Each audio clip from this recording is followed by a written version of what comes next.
Bismillahirrahmanirrahim. Innal hamdalillah nahmaduhu wa nasta'inuhu wa nastaghfiruhu wa nastahdihi wa nashkuruhu wa na'udzu billahi min syururi anfusina wa sayyiati a'malina.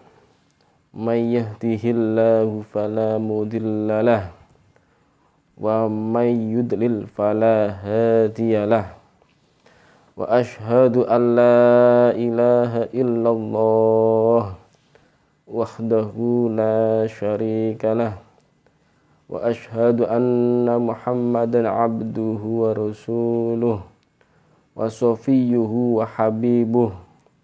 Man ba'asahu Allahu rahmatan lil alamin hadiyan wa mubasysyiran wa nadhira. Balaghar risalata wa addal amanata wa nasahal ummata fajazahu Allahu anna khaira ma jazaa nabiyyan min anbiya'ih.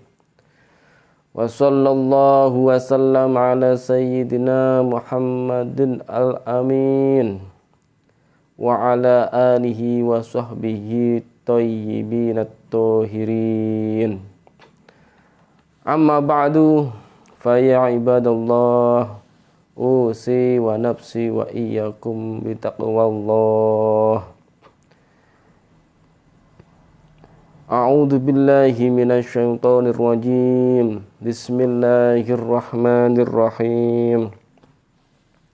Subhanalladzi asra bi 'abdihi lailan minal masjidil harami ilal masjidil aqsa alladzi barakna haulahu linuriyahu min ayatina innahu huwas sami'ul basir.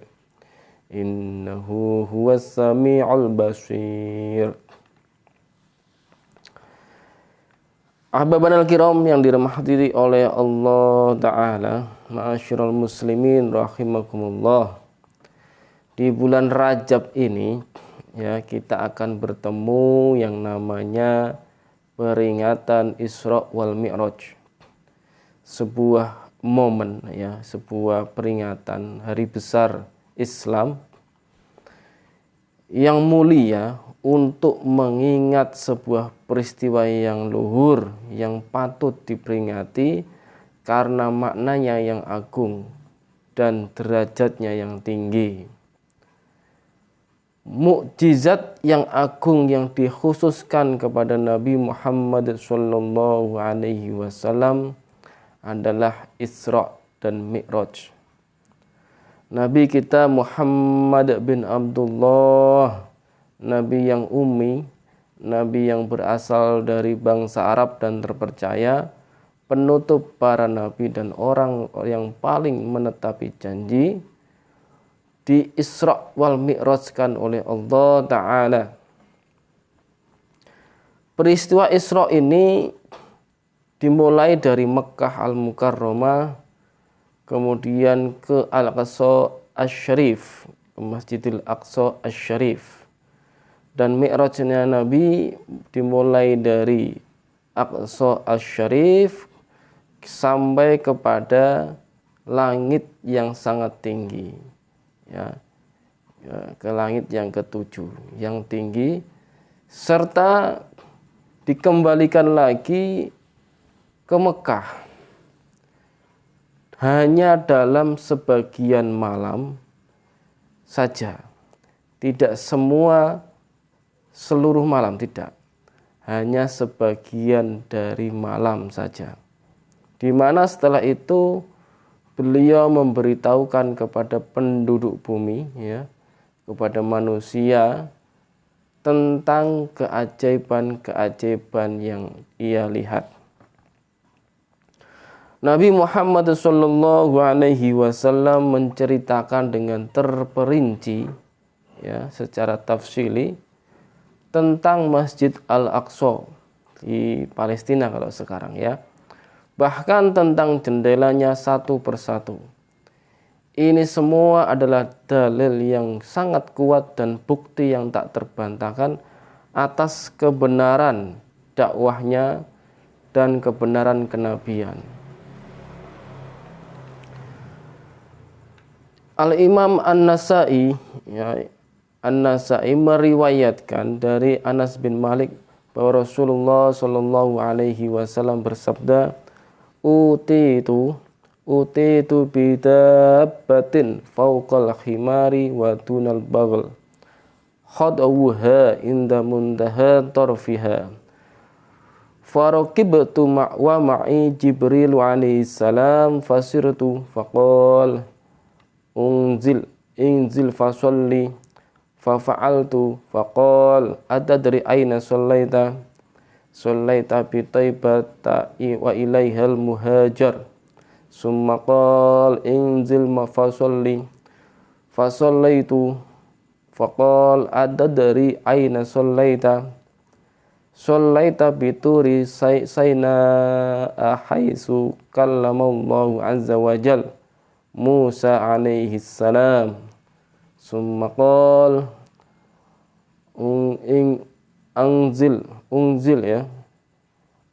fasalli fanazaltu fasallaitu faqal atadri aina sallaita bi baitil lahm haitsu wulida Isa alaihi salam summa dakhaltu baital maqdis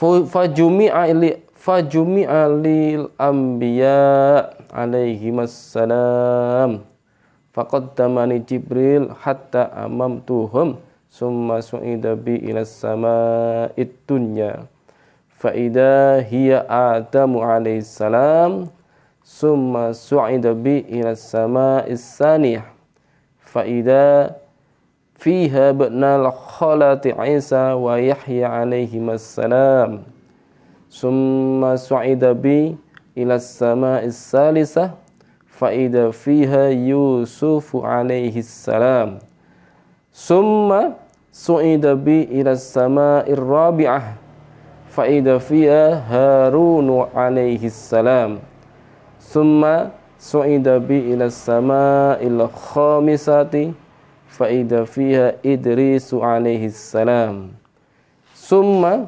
su'ida bi ila sama'is sadisah fa idza fiha Musa alaihi salam summa su'ida bi ila sama'is sabi'ah fa idza fiha Ibrahim alaihi salam summa su'ida bi fawqa sab'i samawatin fa ataina sidratal muntaha.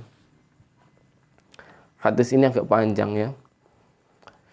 Maknanya didatangkan kepadaku sebuah binatang yang lebih besar dari keledai dan lebih kecil dari kuda. Ya, lebih besar dari keledai, lebih kecil dari kuda. Langkahnya, ya, langkah kakinya sejauh mata memandang. Ya, sejauh pandangan matanya. Maka aku menaiki bersama Jibril alaihissalam dan kami pun mulai perjalanan. Maka Jibril berkata, turunlah dan sholatlah. Maka aku melaksanakan itu, lalu Jibril berkata, tahukah Anda di mana Anda melakukan sholat tadi? Anda tadi melakukan sholat di Thaibah dan kesanalah hijrah Anda nanti. Kemudian Jibril berkata lagi,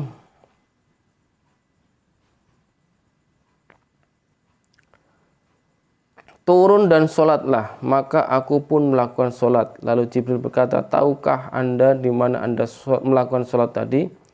Anda tadi melakukan sholat di Bukit Tur Sina, tempat di mana Allah memperdengarkan, ya, Nabi Musa kalamnya. Ya, di tempat di mana diperdengarkan oleh Allah kepada Nabi Musa alaihissalam, ya, kalam Allah. Kemudian Jibril berkata, turun dan sholatlah, maka aku turun dan melakukan sholat. Lalu Jibril berkata, tahukah Anda di mana Anda melakukan sholat tadi? Anda tadi melakukan sholat di Baitul Laham, di mana Isa alaihissalam dilahirkan. Kemudian aku memasuki Baitul Maqdis, maka dikumpulkan untukku para nabi seluruhnya. Lalu Jibril mempersilahkanku sehingga aku mengimami mereka dalam sholat. Kemudian aku dinaikkan ke langit dunia. Ternyata di sana ada Nabi Adam alaihissalam. Kemudian aku dinaikkan ke langit kedua. Ternyata di sana ada Nabi Isa dan Yahya alaihimassalam, dua nabi yang merupakan saudara sepupu dari jalur ibu. Kemudian aku naik, ya, ke langit ketiga. Ternyata di sana ada Nabi Yusuf alaihissalam. Kemudian dibawa lagi ke langit keempat. Ternyata ada Nabi Harun alaihissalam. Kemudian aku dinaikkan ke langit kelima. Ternyata ada Nabi Idris alaihissalam.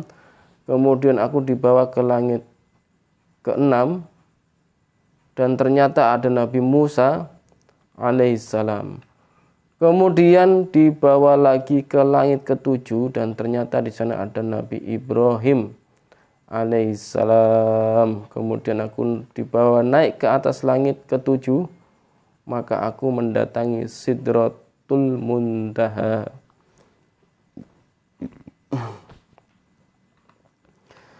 Nabi telah diperjalankan pada malam Isra dari Mekah ke Baitul Maqdis dan dikumpulkan untuknya para nabi seluruhnya di sana. Kemudian beliau sholat mengimami seluruh para nabi. Kemudian beliau dinaikkan ke langit ke-7 sampai kepada Sidratul Muntaha, sebuah pohon besar yang karena begitu indahnya tidak ada seorang pun makhluk yang mampu menjelaskan gambaran tentangnya. Lalu salah satu keindahan bahwa Rasulullah Shallallahu Alaihi Wasallam melihat kupu-kupu emas, kupu-kupu dari emas berterbangan memenuhi Sidratul Muntaha. Daun-daunnya lebar seperti telinga gajah dan buah-buahnya besar sebesar tong-tong air.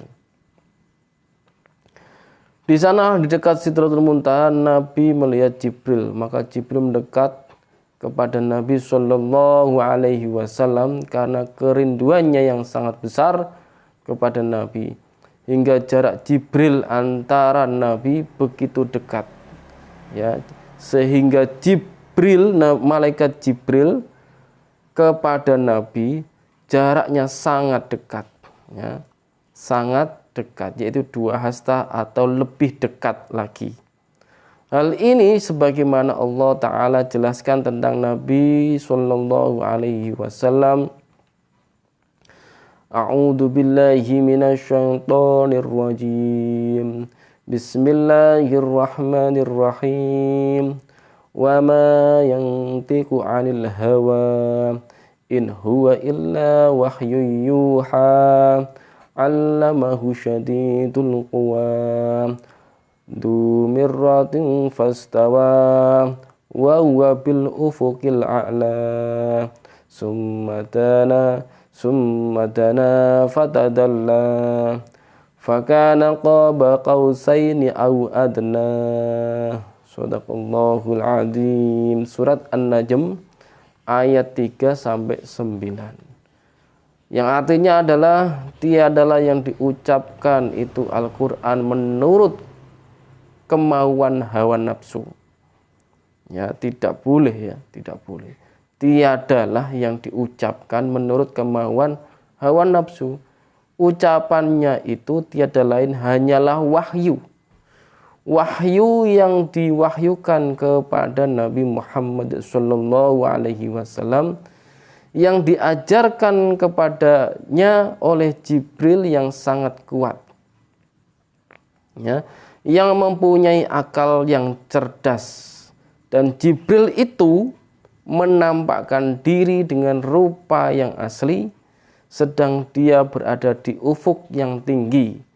Kemudian dia mendekat, lalu bertambah dekat lagi, maka jadilah dia dekat pada Nabiullah Muhammad sallallahu alaihi wasallam sejarak 2 ujung busur panah atau lebih dekat lagi.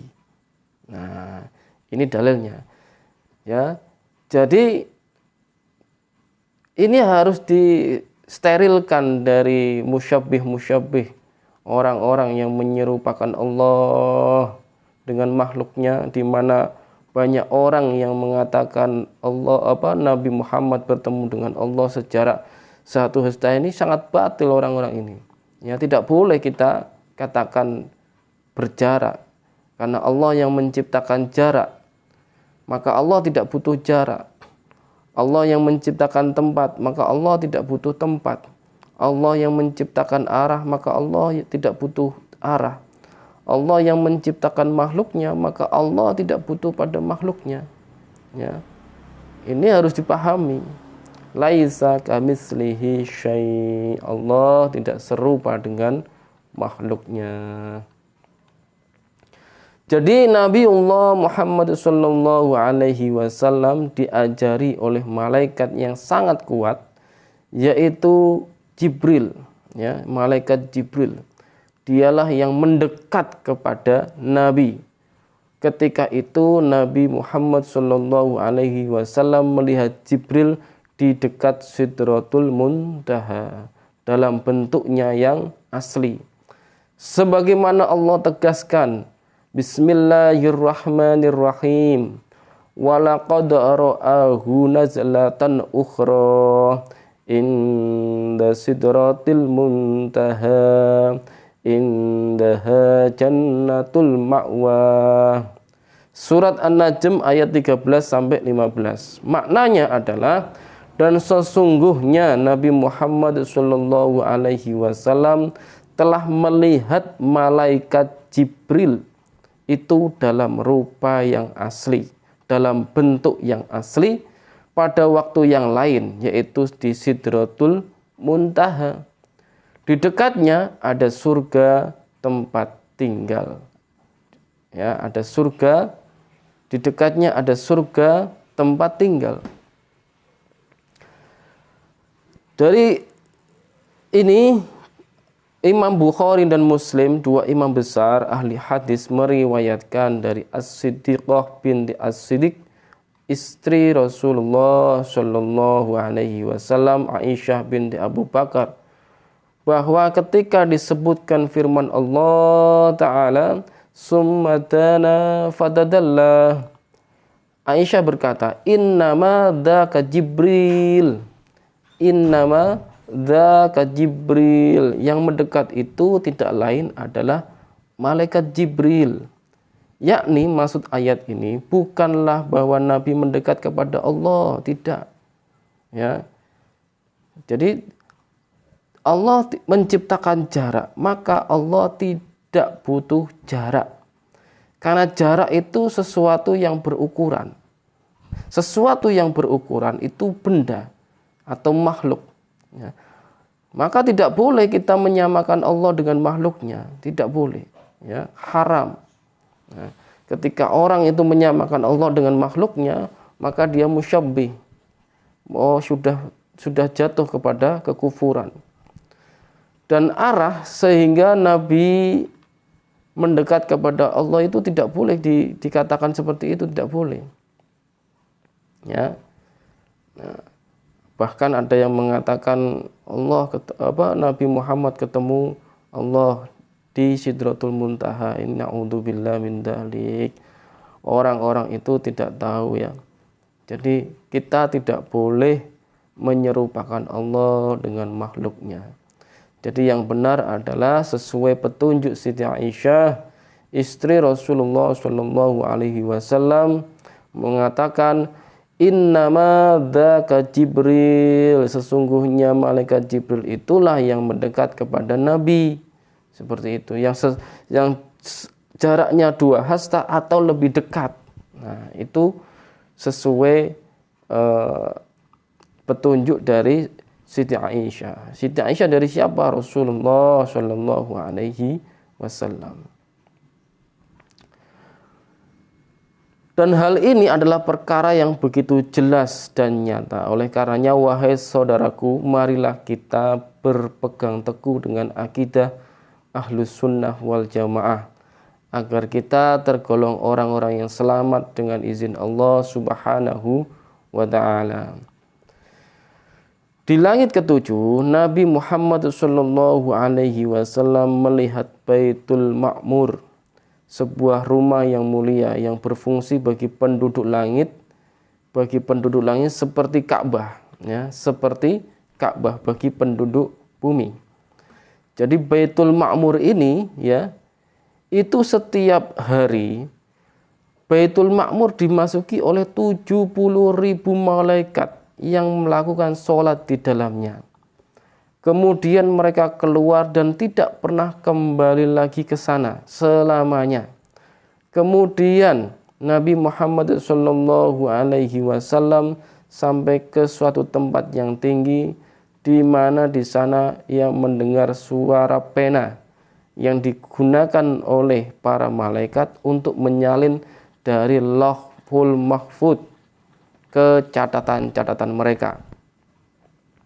Jadi di Sidratul Muntaha, Nabiullah Muhammad Sallallahu Alaihi Wasallam melihat Baitul Ma'mur. Ini fungsinya seperti kiblat, ya. Kiblatnya penduduk bumi adalah Ka'bah, sedangkan kiblatnya penduduk langit itu Baitul Ma'mur, di mana setiap harinya, ya, itu dimasuki oleh 70.000 malaikat yang sholat di dalamnya, kemudian keluar dari Baitul Ma'mur yang tidak akan pernah kembali selamanya. Nah, seperti itu. Jadi gantian 70.000, kemudian selesai, 70.000 selesai lagi, 70.000 selesai lagi. Jadi jumlah malaikat sangatlah banyak sekali. Tidak ada yang mengetahui berapa jumlahnya malaikat kecuali hanyalah Allah Ta'ala.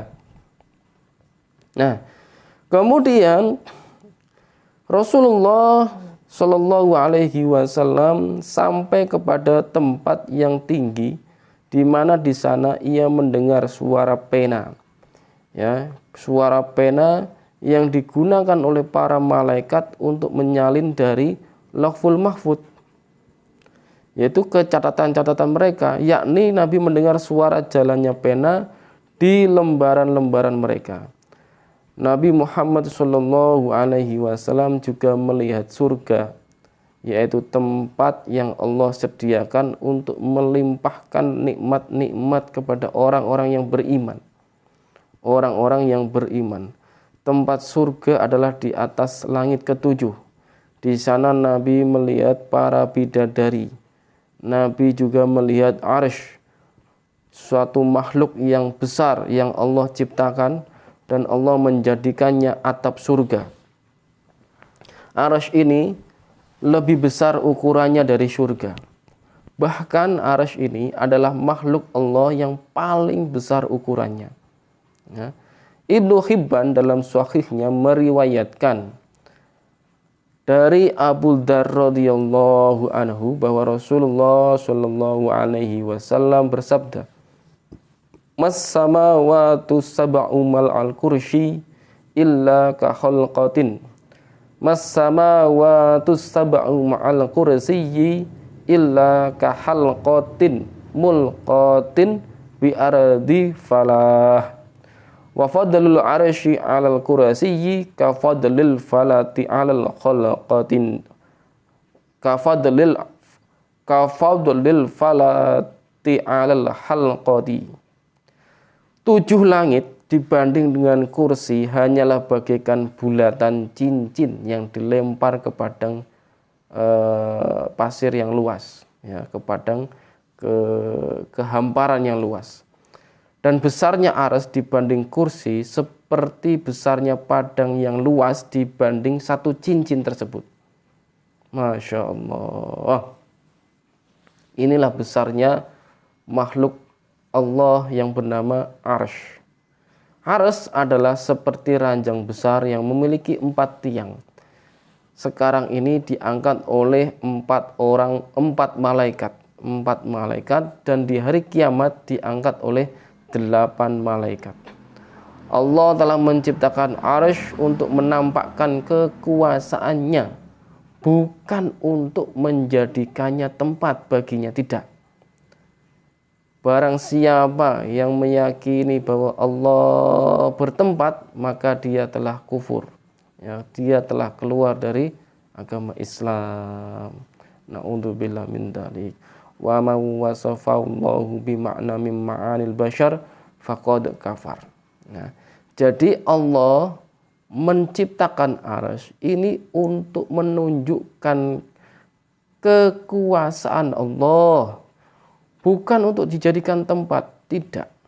Ya, sebagaimana yang telah dijelaskan, ditegaskan oleh lentera tauhid Sayyidina Ali karramallahu wajhah.